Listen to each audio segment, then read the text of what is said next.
Hello and welcome to Cookery with Mason Storm. In today's episode we're going to look at making some Spanish rice. Now this recipe uses salsa, so it actually reduces the amount of overall ingredients needed by a significant amount. As far as ingredients go, we'll be needing 3 tablespoons of oil, about half a small onion, 2 cups of broth, and 1 cup of salsa, 1.5 cups of rice. To begin with, we'll cut our onion in half, cut the top off of it, and we'll put some scoring lines in it. Then we'll proceed to slice the onion. This will make kind of a smallish dice size, which is kind of the size we're looking for in this. We'll collect it all up and we'll go over to our stove. Get a nice big pan. We'll set our heat to probably about medium heat or so. Then we'll take our lid off. We'll pour in our oil. We'll get some heat on there. And then we'll add in our onions. Now we're just going to get some color on our onions. We're not going to cook them to death or anything because we're going to add the rice in while the onions are still in here, so we don't really want to burn our onions or anything. And if there's any that are kind of still sticking together after being cut, you can kind of just mash them a little bit with the wooden spoon and they'll separate. So we'll let them cook here probably 3 minutes or so. That should be enough time to get them kind of clearish and give them the little bit of color that they deserve. Looks like we pretty much got enough color on our onions now.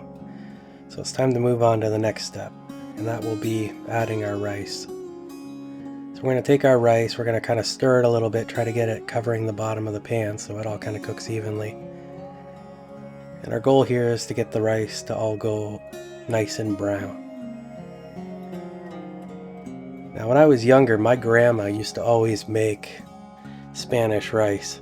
I don't know exactly what recipe she used to use and never really did ask, but I kind of like the way this stuff turns out with the salsa. I find it far easier to do this method than it is the other one, where you have to cut up more onions and peppers and garlic and everything else, which is essentially all salsa is made of. So it really makes sense to use salsa to make your Spanish rice, because the salsa pretty much has all the ingredients that the Spanish rice would even need. There we go, a few minutes later, and we're starting to get some color on our rice. We'll get a little bit more of a zoom in view here. It's not as white as it was when it began, and it's not as brown as we need, but it's getting there. The time it takes to get the proper level of brownness depends on the stove temperature, but I think 5 minutes is usually a reasonable amount of time to get it in.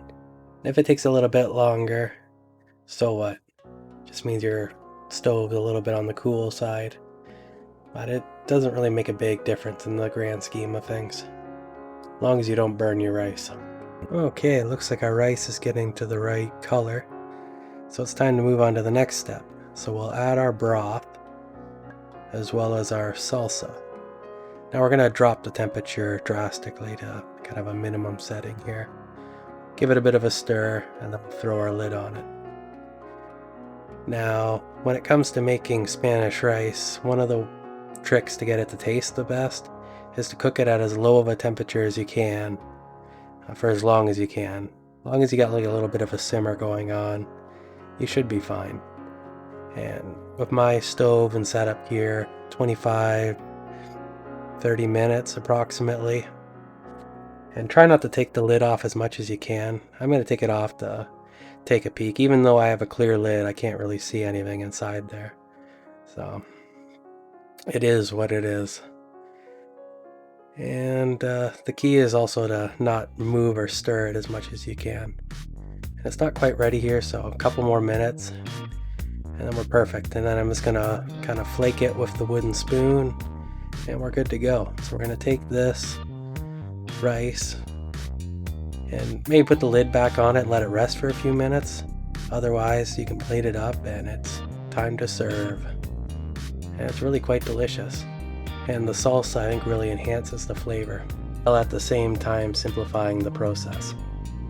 So let me know in the comments below how you make your Spanish rice.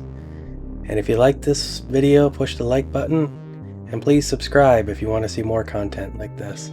And until next time, stay awesome.